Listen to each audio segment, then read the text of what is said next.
Welcome everyone to our November 17th Bay ICT Tech Talk. And I'm Olivia Hereford. I'm with the BACCC.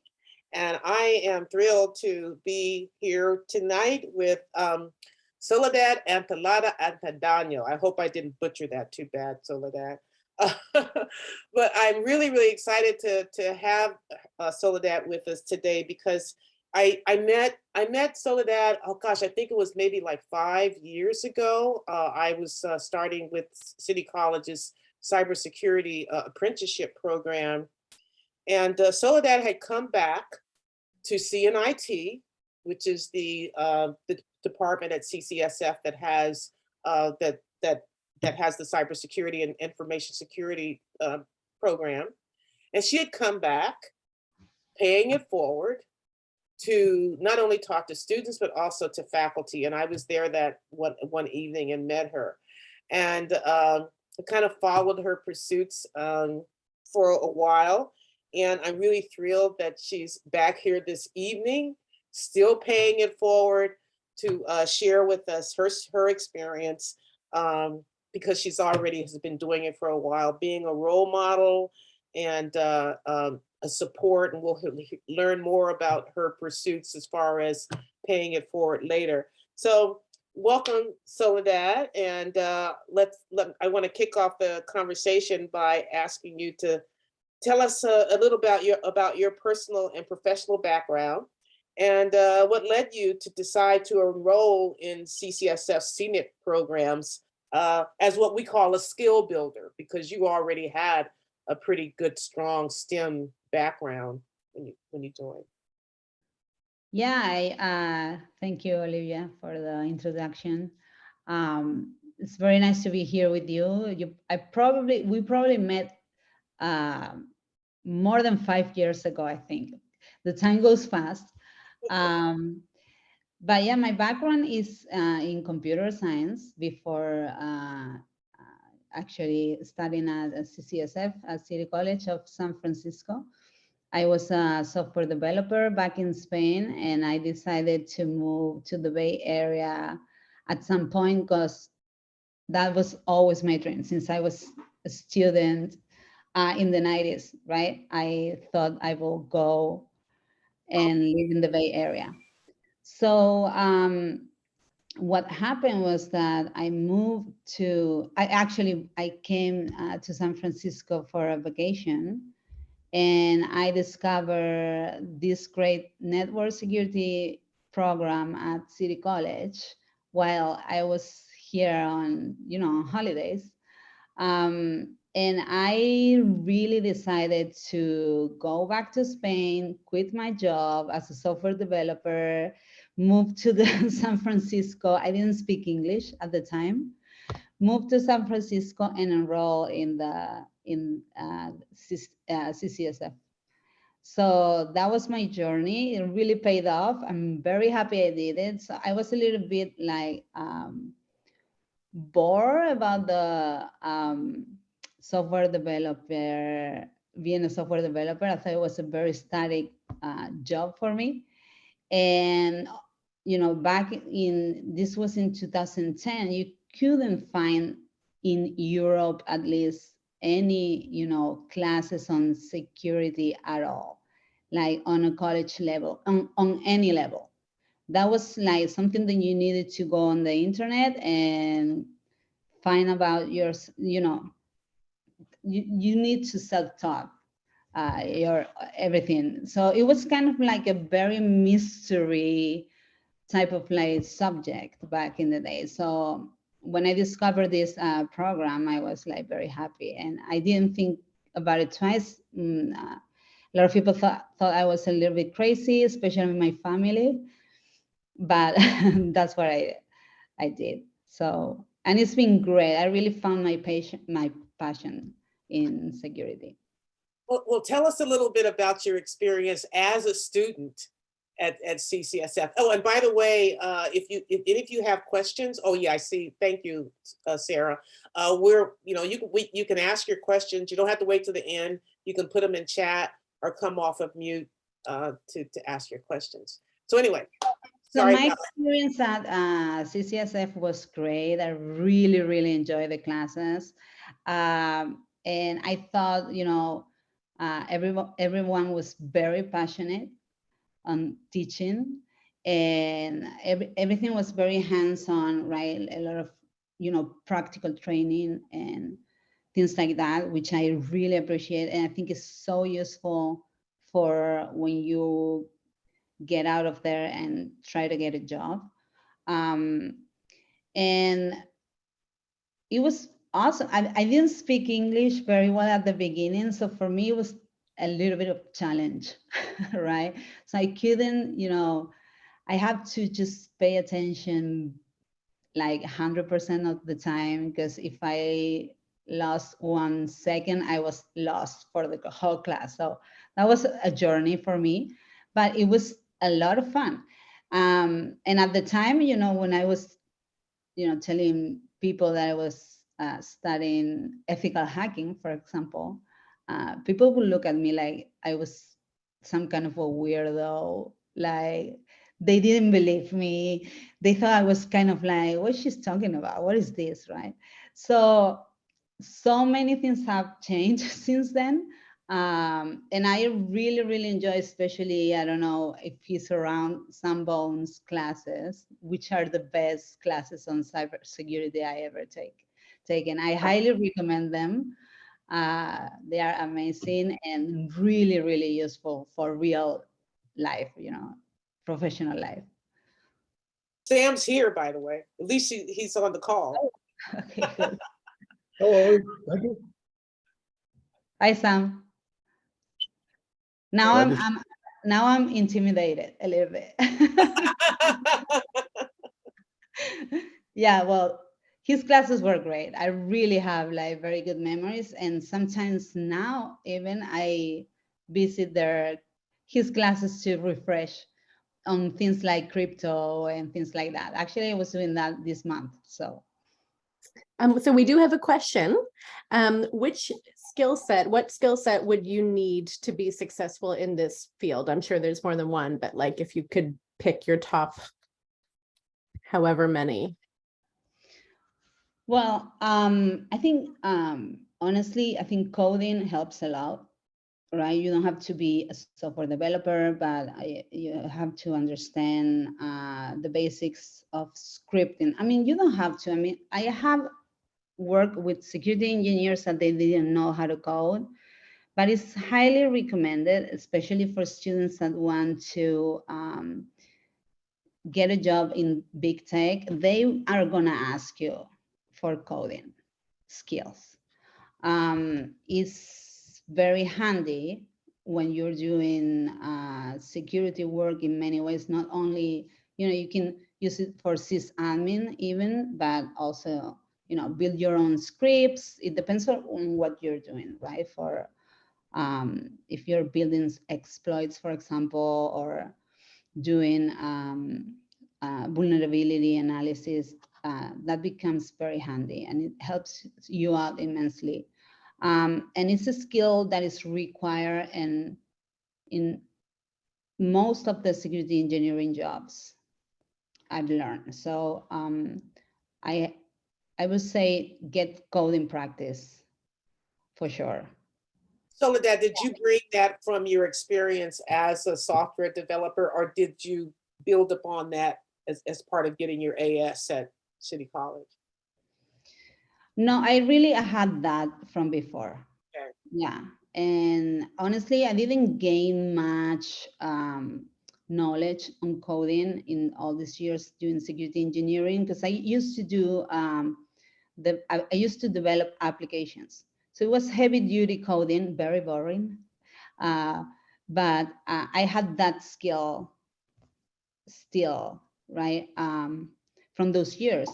And I mostly used that skill to do scripts in Python, which I think I haven't touched any other language in 10 years. It's a little portion of the skills you need, but I think it's important. And if you're talking to students, you're gonna have a part of it in an interview, so you better prepare. Even if along the way, you don't use it that much.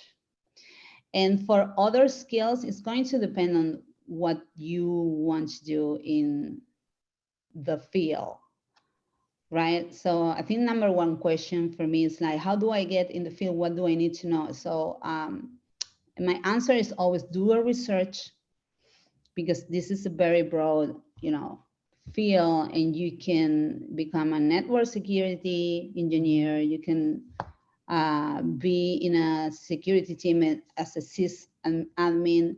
You can do forensics. You can do all sorts of things, right? You can do actually become a fusser and do only security things related to security by coding, or finding security holes in code. So on the technical side, there's many possibilities, and it's going to depend on what you want to do and what do you think you're interested in, right? And the other thing is like you can be a generalist, and then you it's gonna help to know a little bit of everything. You don't have to have like in-depth, knowledge about something. You will gain that from the experience of working. So that there are a couple of questions that are coming in that is really related to the next one that I have for you. And I want to ask you, how did you get your first job in information security? And the questions are really kind of similar. They're asking, what's an entry-level cybersecurity job, and what kind of soft skills do you need to have? So I think if you would share with us your story about getting your first job, and what skills helped you get that job, what was the nature of it, and what are some similar entry-level jobs that others might want to pursue? Well, the skills I used to get my first job, which was an internship at Berkeley National Lab, were the ones that I learned at City College. So actually, Sam was running this internship class that I think is still on every year. I'm not sure. And there was some kind of partnership with LBNL, so you can actually apply for an internship. And thanks to actually Sam that recommended me for the internship, I got an interview. And I passed the interview, and I got a 1-year internship, and I ended up staying at the lab for 10 years doing cybersecurity operations. So everything I learned at City College actually was what I needed to pass that interview. And it was really that. So I got the internship the same day that they interviewed me. So we got out of the interview, and in the elevator they told me I have gotten the job, and I was so nervous. I didn't understand it well, so I got down out of the LBNL, and I was like, did I get it? I don't know what they told me. And then when I got home, I had an email saying, you got the job. Right. You got it. Well, So Sam just reported that the program is still running, and they are still hiring a lot of students. So for all of the students out there, check it out. So what did you do? Tell us about what you were doing during the internship, and how you progressed over those 10 years at Berkeley Labs. So during my internship, I did a lot of coding, actually. So I used those skills to build a couple of applications that help the cybersecurity team, doing some, DNS lookups and, inventory, host inventory and things of that nature that help a lot, cyber engineers. And that's what I did during my first year at the lab. And then and also attend all the meetings, like learn from great people. We're talking about people that wrote originally tools like TCP dump, for example. They were in my team, and I was there as an intern. I couldn't believe it. So those were like encyclopedia humans, basically. So I learned everything I could, and I started doing a lot of, by the end of the internship, a lot of penetration testing. So I got very interested in that. That was very, very fun. And then when my internship finished, they offered me a job. I became a penetration tester there, and I ended up leading the vulnerability management program at Lawrence Berkeley Lab, like 3 years after that. Excellent. So that covered my next. I wanted to hear about your transition at Lawrence Berkeley Labs. So how did you land your current role at Google? Well, doing a lot of interviews, like everyone else. Yeah. So I honestly didn't think I was going to leave the lab at all. So I had recruiters approaching for many years from different companies. I was never interested in the industry at all. But there was a point I thought I needed to try, or just like to know what it was, because back in Spain I used to work for the government too, and this is actually my first try in the industry. So after the pandemic and everything, I decided to say, okay, let's give it a try. And since I passed the interviews, then I was like, well, since I passed the interviews, I better, this is some kind of a signal here. So I decided to jump to industry, but I did the same process as everybody else. Just going through the whole interview process. Yeah, of course, everybody does that. So. Yeah. Did you talk? I mean, were you talking to just Google for all those interviews, or were you looking at other? Did you have? In other words, in looking for a job, you're going to do a lot of interviews. You're going to get a lot of rejections. At least most people do. But it sounds like you just went through the process with Google, or were you? Did you? So I have to say, so yeah, for this one only Google, because I at the time I didn't think I wanted to work for any other company. Google, I thought was going to be the place where I could fit the most for the type of person that I am, and also because of my ignorance about industry, honestly, because I was at the government for a long time. So I didn't do so yeah. But before even getting the internship, that's a story I like to tell.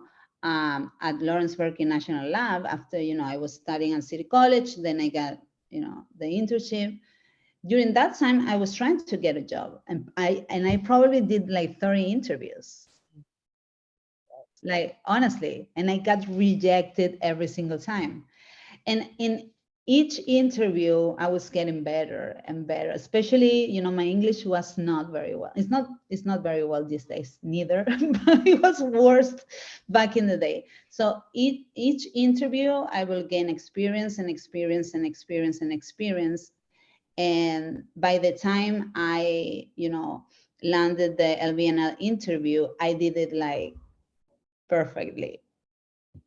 And that was like very good for me. So I always say the same thing. It's like when you do interviews, rejection is, don't give up, do another one, do anything it takes, because you're going to learn from each of them, actually. And sometimes interviews, they don't mean that much. It's like doing a test, and then you can have a bad day. That day doesn't mean that you are not valid for this profession or anything. Definitely. I couldn't reiterate that more. You just have to, the more often you get out there and interview and talk to people, the better you're going to get at it. And you're going to learn more about what people are looking for. So don't get discouraged. That's the message. Absolutely. Yeah. I'm just going to pop back up on the chat. There were a couple of questions. One of them was about what do entry-level cybersecurity jobs look like? And the second one was about the soft skills. Well, entry level is always, again, it depends on what entry level, right? You can be a cybersecurity analyst on an entry level. You can be a network security analyst. You can be, on a SOC. You can be doing compliance, for example. I would say that for those, policy and compliance type of jobs, you will need more those. So, I mean, I don't like to call them soft skills because sometimes they are not that soft, right? They're really tough, but they are not that technical, right? So, for example, you can be a lawyer and be doing cybersecurity because honestly, security engineers, we don't, sometimes a lot of us, we don't like to be doing policy, right? It's another type of mindset.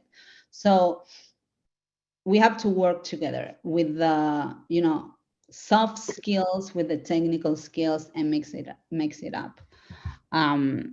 You will normally get, on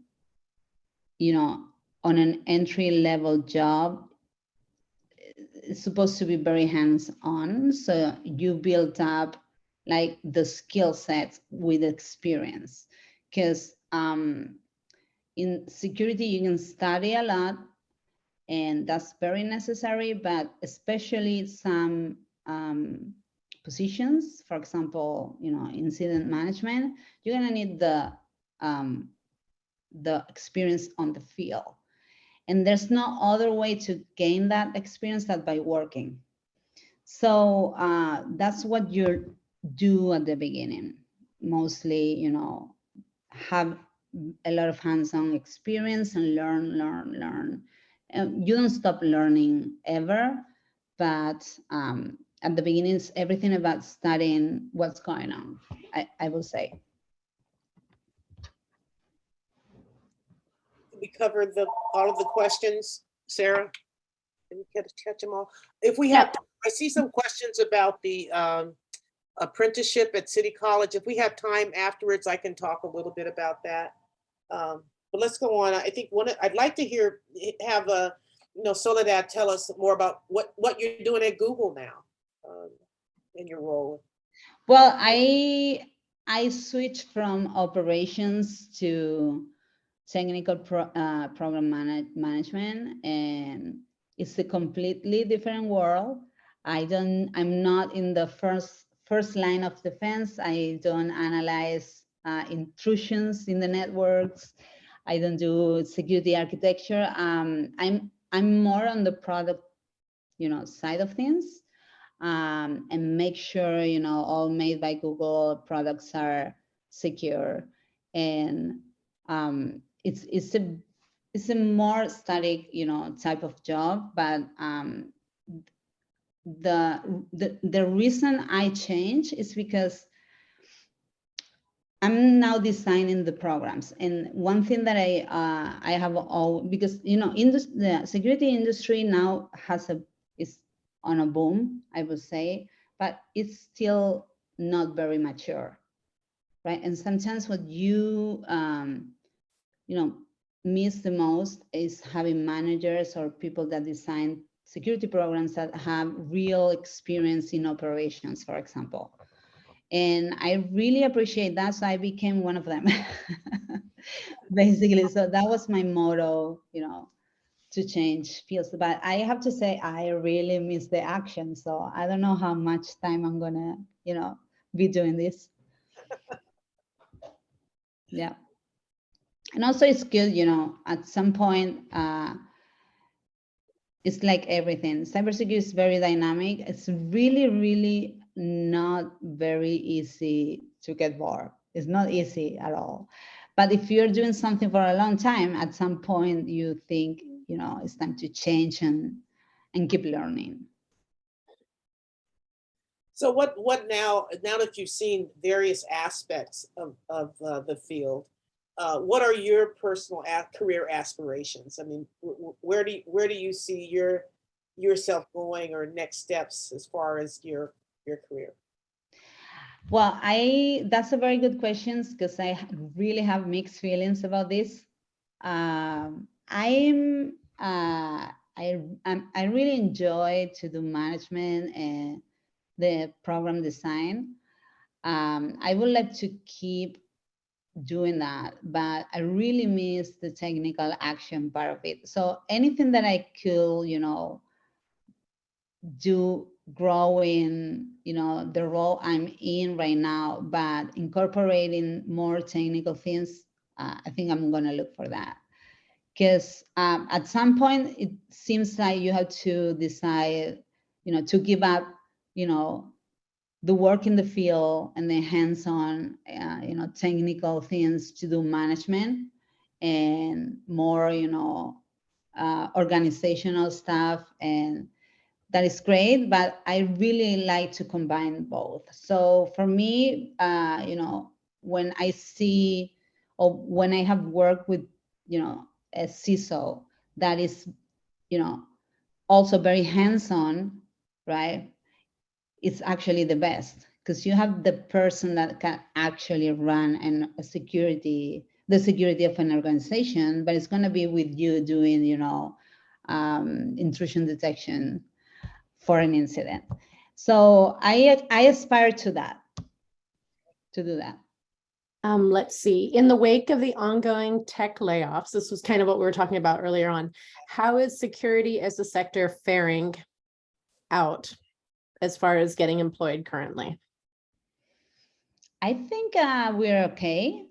I think we were talking about, and it would be a shame if we are not, because the current landscape is not very, you know, nice about cyber threats.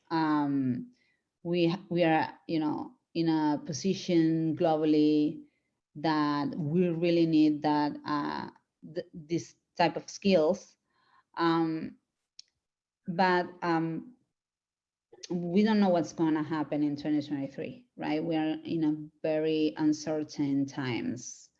I don't have the answers to that at all. Like, I don't know. I hope everything that is happening just lasts for a few months only. That's my hope.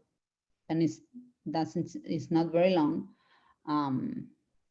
And security jobs are in high demand for what I'm seeing. I'm still seeing job postings every day and all around the world. So we are still in high demand.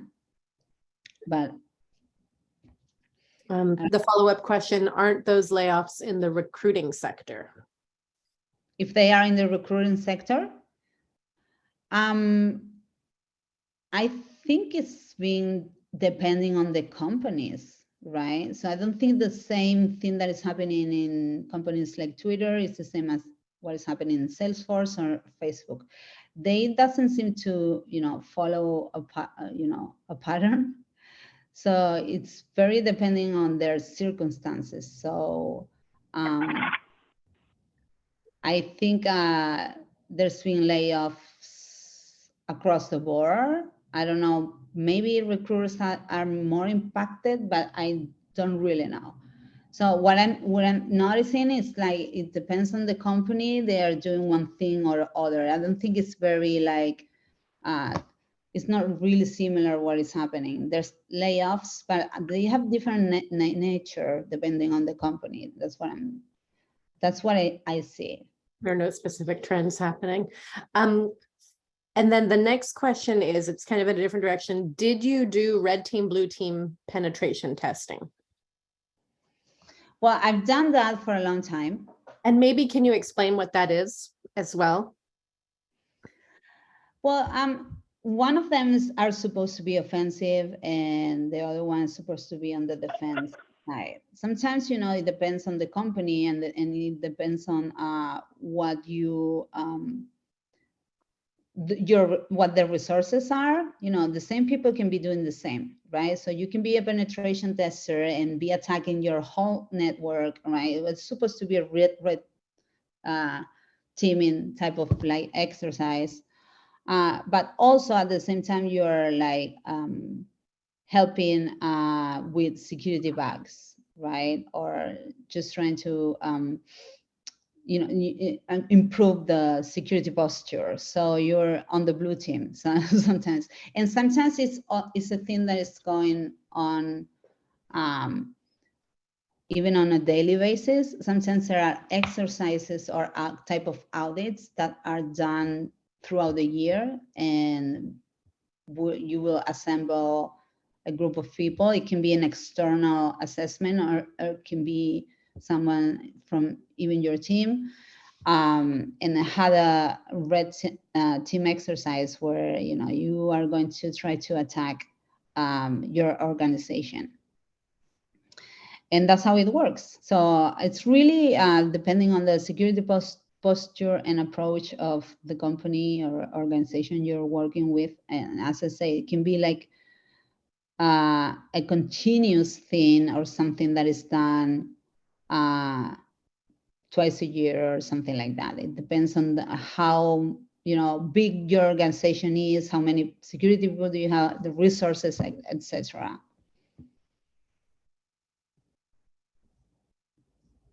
Did we give them all? Okay, so I have a, you know, one more question that kind of maybe close us out, but we'll see. But, you know, and you know what? You're right, Soledad. It is more than 10 years. I was with Impact. Oh yeah, you see. Yes, that's what it was. And that was 2010 to 2015. So yeah. Yeah, Way I more thought than it was 5 more. years ago. It's coming back to me. But again, I was just so impressed that you were willing to come back and pay it forward. And that's my next question: is that, you know, what motivates you to do that? And you have started your own nonprofit called Girls Can Hack. Oh And yeah. I would like, you know, tell us more about, you know, your work in wanting to get more women and women, particularly women of color, into Yeah. cybersecurity. So yeah, I was talking to you earlier about this because we are actually next week we are doing the planning for 2023, and we have many exciting things coming up.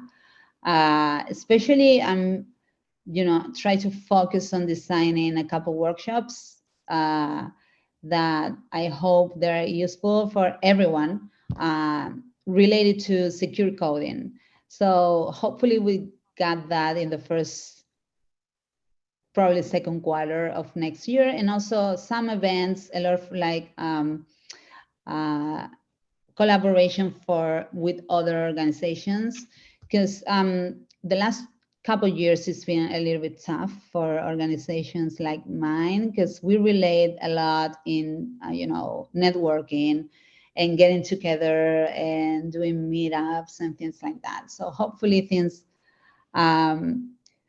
you know, get better in that area. They are getting better. So we are like out of the pandemic. So the time is now. And Girls Can Hack is an organization that actually tried to engage more women in the cybersecurity field, because we still need it. We are not at the same level we were like 10 years ago, but especially on the technical side of things, there are not many women involved in cybersecurity. So hopefully we get more women in the following years, and you know, always you know, showing that the security world is so much fun. It's not scary, you know, because sometimes, you know, people get a little bit scared about cyber because they think it's very difficult or it's not, you know, reachable somehow, but it's none of that, right? It's technology. It's everything that is technology. You know, I mean, you can find security in all technology, right? So I think it's very doable. I don't know, and I try to, you know, install that passion, you know, in especially young women and girls, that they can, and because it's very necessary. We need more people. The industry is not very mature yet, and we are always playing catch up. So if you want to get involved, we are probably sending out like a call for Girls Can Hack ambassadors by next week with all the initiatives. And I don't know if Olivia can pass it on somehow, but we'll figure it out. Well, Yeah. yes, I think it's really, I would give the same advice. Get involved with these kind of organizations. I work with Cybersecurity, and that's one of the things that we're finding is that we're more effective when we work with organizations and collaborate with organizations like Girls Can Hack, Latinos in Cybersecurity. I mean, that is really a great opportunity. You get involved with one, and there's a lot of opportunities that will open up to you through other partnerships with those organizations. So definitely. Yeah, the best thing is to collaborate, right? And then somehow normalize all these, you know, initiatives, because we are all in this, that is this field that is called cyber. And it's a good field to be in, not only because you're going to make money, right? Because that's not great. It's going to be, you know, a good source of income for you, but we really need people that actually are passionate about cyber and do the right thing, right? And women are especially good at you know, doing things like, you know, for example, for instance, doing a cyber analysis, sorry, doing cyber analysis, like women are awesome at that. I was looking at some data the other day about the workforce, and I think there's only about 21, it said 21% women. Yeah, but when I first started Girls Can Hack, we were 11%. So it's getting better, but It's getting better. What the trend I'm seeing in the things I'm missing is the technical positions. So I think we still need more women doing technical work. and Yeah. the other thing too that this report said is that most of the gap, in other words, all of those unfilled cyber jobs tend to be a middle to high level. So I think what we really need to do is get more folk into entry level jobs, and then convince our employers to work with organizations, outside organizations, if they have to, community colleges, to skill up those entry level. So invest in training them to be more technical, because we get in via compliance, you know, or GRC or whatever. That's how we can get in, but the open positions are still more technical. Yeah, it's all about resources, but you're right. I mean, I always will advocate to hire, you know, on the potential a person can Yes. have, right? And build their skills. Right. Even if they leave you, doesn't matter, because you're like feeding, you know, the system with good skills. That's what it needs. And those people are going to train other people, and that's going to become a bigger, you know, impact. Couple of questions. I'm seeing those too. Yeah.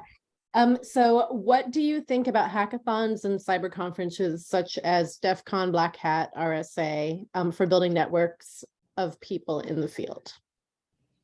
So I think those conferences are great. There are different cybersecurity conferences, and they have a different nature. So for me, I mean, my it's also going to depend on you always need to go and do whatever fits the best for you, right? Whatever makes you feel better. So if you're not comfortable going to DEF CON, probably you are okay going to the RSA here in San Francisco, things like that.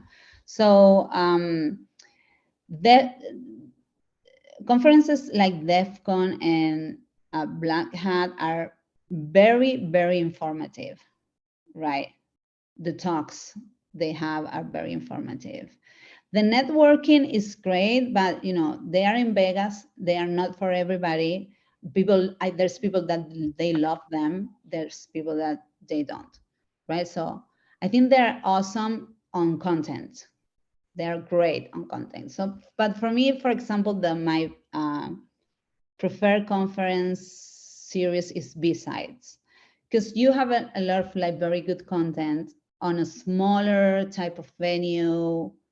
You can talk to, it's more local, and I don't know, for me it's very, it's more rewarding.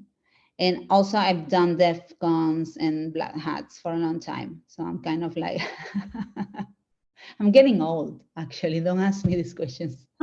So B-Side is more intimate in terms of networking. Is that because it's a smaller kind of venue? Is that what? I think so. I always, it's been one of my favorites. B-Sides.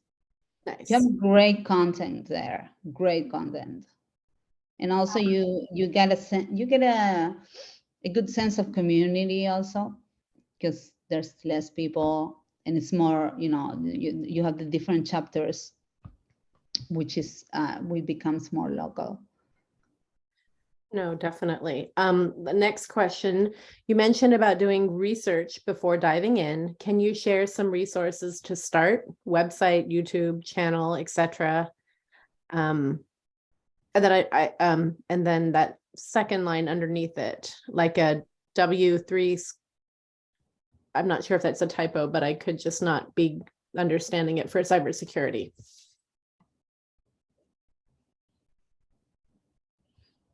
Yeah, but research, I mean, right now there's so many resources out there that I wish I had when I was starting off. There was nobody talking about this, right? Right now there's especially, well, I don't know these days anymore in Twitter how things are working. You probably need to go to Mastodon. They are building up security communities in there that they look good. And there's a lot of people that actually, what I'm seeing lately is people sharing lists, right, of resources. And they will share 10 items about, penetration testing or vulnerability management, incident response, and things like that. So there's many resources out there. City College classes, especially SAM's website, has so many resources, all types of news. You can research on the cybersecurity world in there too, and have a sense of what is going on or what you like. And if you want to get more hands-on experience, then you can also probably do some kind of entry-level certification, or even depending on what you want to do, there's specialized websites that you can actually hack on, right? Try hack me and things like that. So there's many resources out there. CISA.gov actually has a lot of resources about cybersecurity infrastructure, which is worth looking at too. And they have lists of cybersecurity resources and products and all the jazz in there too.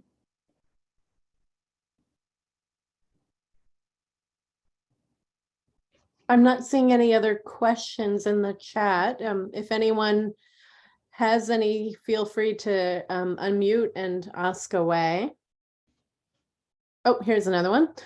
What are the chances of someone who does not have a bachelor's degree getting into a job in this field? Well, I don't have a bachelor's degree. I dropped out my bachelor's back in the 90s. And then I joined the workforce and I became a software developer. So you have an example here.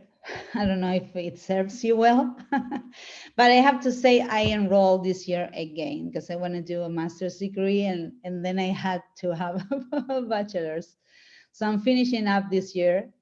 But I did my whole career with that one. One thing that I would like to say is that I recommend to get one. What are you getting it in, Soledad? Sorry? What are you getting your bachelor's degree in? Computer science. I'm just finishing it. I had like a few classes to finish and I'm doing it right now online. Nice. Yeah. And I hope to do an MBA next year. That's why. But if you can do it, do it, because it's gonna make your life easier. We're still having issues with what we're now calling the paper ceiling. That, you know, a lot of employers, you know, putting your resumes through their AI will not see a bachelor's degree and they'll just put you aside. And I think that's one of the things that we that work in the 2-year system are really working on changing that perspective, and particularly in cybersecurity, where you can, with certifications, at least get entry-level jobs in SOX and doing compliance, et cetera. But we want to convince our employers that, you know, that that isn't always the only path, and that there's people skilled that can do this. But it's a perception change, and that takes time. Yeah, I think especially for cyber,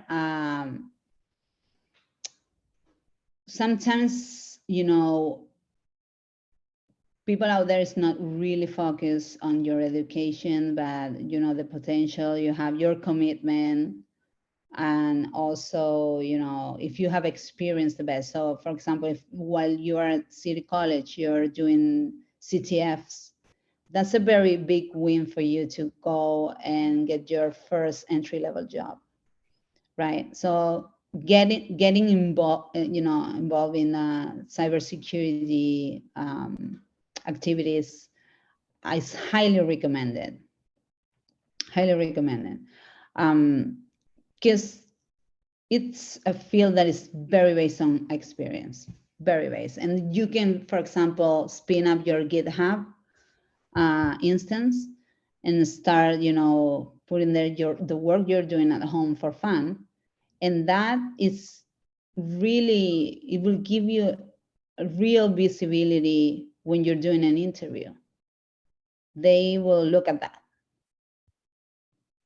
So there's many things you can do. There's many Another things you thing, in addition to the competitions that Soledad mentioned, is that getting involved in supporting some of the high school and middle school cyber camps. So they're coming in there, setting up the environments, coaching coaching the kids that are in the camps. We're finding that employers have been snatching up those folks who have been supporting those kind of, not only participating in the competitions, but supporting and building the environment for the competitions. Makes you very attractive to employers. As mentors, absolutely. So John says paper ceilings, there must be a hack for that. And then he also says, to you, Soledad, what professional organizations are you a member of? As in ISSA or ISACA. Well, SSA, none of them. I only have a CISSP certification, if that counts. So you're part of ISC squared. Okay, right. Yeah. So for whatever is worth it, I got that certification. It was useful, actually. I didn't get any certifications on an entry level. Well, I got as assistant administrator certification, a Red Hat one that was super useful. But as long as other organizations, I'm not really an officially part of any. Speaking of Burst can hack is one. speaking of CISSP, ISC Squared is now offering a certification in cybersecurity. It's free. They just started. They just put it out there. You can take the training online and free exam to this new certification. So all you have to do is go to their website. You'll see it. They're really promoting it if you haven't done that. But it's an opportunity to get involved in start the CISSP pathway. Yeah, because I think, I don't know if they have changed, but I think you need some years of experience in order to take the exam. Yeah. I think another very good resource, and they have some free things too, but their classes tend to be very expensive, but they do a lot of, like, there's also a lot of videos in YouTube and for SANS, right? SANS has very good content.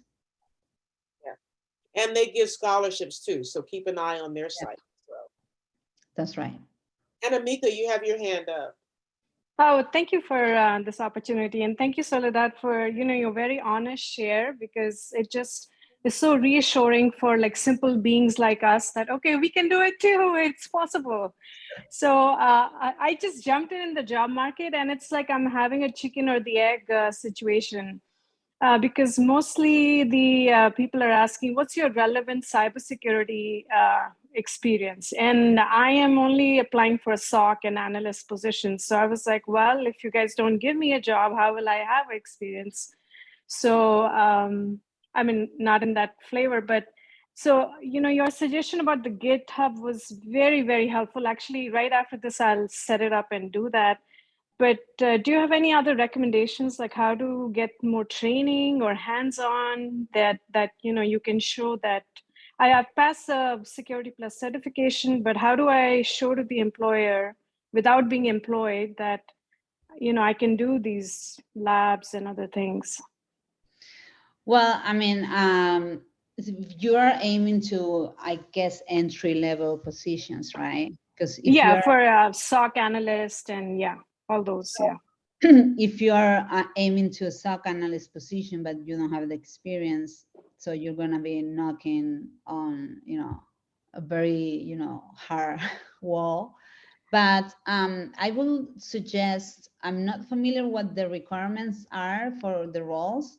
I would suggest to focus very much on their requirements and see if you're fulfilling them and what are the gaps you have or what you need to do. I mean, I can offer you any advice, and we can, I mean, if you contact me on LinkedIn, I can go through them with you and figure it out if you want. And also you can join Girls Can Hack, and probably you're going to show that you're committed to cybersecurity world, and you are going, that's going to be very helpful.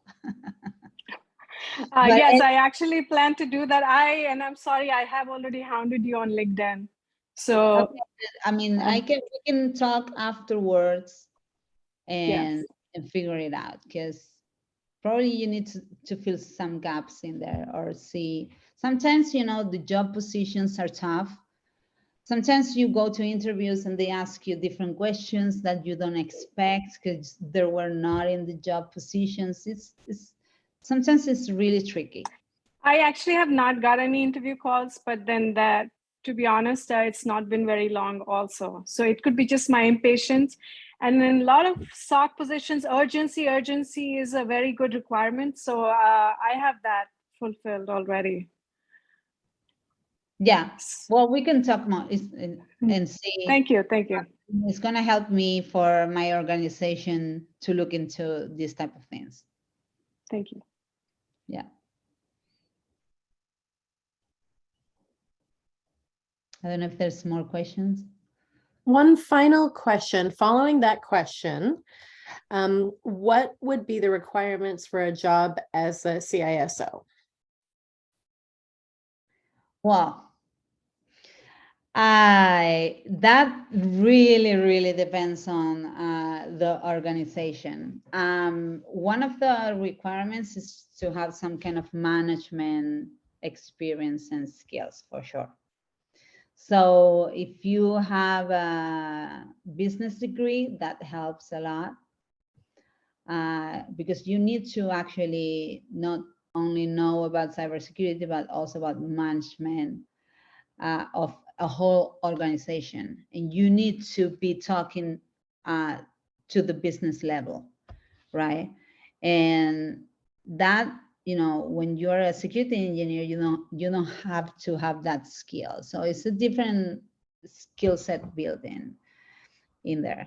So more focus on business. I would say how to manage the organization, how to talk to different, you know, executive, you know, parts of the same organization, and at the same time defend a security posture, know, you know, about security in a way that you can have a great team, right, and support that great team that also supports the business need for your organization. That would be, I would say, the high level, you know, requirements. And then a follow-up question to that question is that your personal career path in the future? For me? Yeah, I think that's Maybe. I'm not very sure, but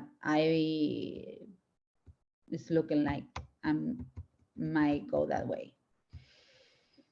As I said before, I'm very hands-on technical, and I don't think I'm going to leave that because I will get very bored. But I'm attracted to, you know, build, you know, security teams and build security postures and things like that. I've done a little bit in the past already. I have my, you know, my share, and it's a very good job, but it needs training and experience. Yeah. But combined with technical skills and an MBA, Yes. you might be on the way. I'm on my way. I'm on my way. Yeah. I mean, sorry, if you don't want to be studying your whole life, you better do something else. Yeah. That is not cyber. Yeah. All right, well, thank you, everyone. We're up at 7 o'clock. I want to respect your time. This was a really one of the most interactive sessions we've done in a while. This is great. I want to thank all of you for joining us, and especially Soledad for your time. We really appreciate it. And that you keep paying it forward and giving it back. And so I know that our paths will continue to cross. Yeah, hope so. Thank Great. you, everyone. It's been a great conversation. And just one more thing, this is the last Tech Talk for this year, and we're working on the schedule for 2023 spring, and the first one will be January 26th. So keep an eye out for our topics for this year. We're going to put out a schedule ahead of time this time, so people know what's coming. So. Absolutely. And if you do want to get on that email list, just drop your email in the chat as well for that, and I'll make sure I collect them and we can pop them on the list. Perfect. Thanks, everyone. Thank you. Enjoy the rest of your evening. Bye-bye.